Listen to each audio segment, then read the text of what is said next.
মামা এগুলো কি গুলাচ্ছ তুমি? এগুলো হুম। এগুলো হচ্ছে তোমার ইসবগুলের ভুসি আর হচ্ছে তোকমা দানা। ইসবগুলের ভুসি চেনো তুমি? হ্যাঁ। আচ্ছা, খুব ভালো। এগুলো সকালে খালি পেটে খাওয়া অনেক উপকারী, স্বাস্থ্যের জন্য খুবই ভালো। তোমাকে কিন্তু খাওয়া প্রয়োজন। এগুলোর ইংরেজি কি? ভালো প্রশ্ন করেছো। এগুলোকে ইংরেজিতে বলে, এই যে তোকমা দানা দেখতে পাচ্ছ না, এগুলোকে ইংরেজিতে বলে বেজিল সিডস।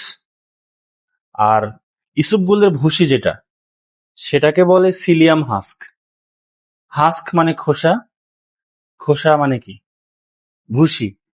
আর সিলিয়াম অর্থ হচ্ছে ইসুপ, ইসুপগুল। তাহলে সিলিয়াম হাস্ক অর্থাৎ ইসুপগুলের ভুসি।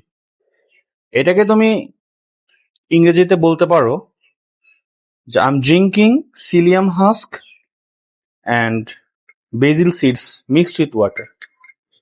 অর্থাৎ আমি ইসবগুলের ভুসি এবং তোকমা দানা মিশ্রণ করে শরবত করে খাচ্ছি।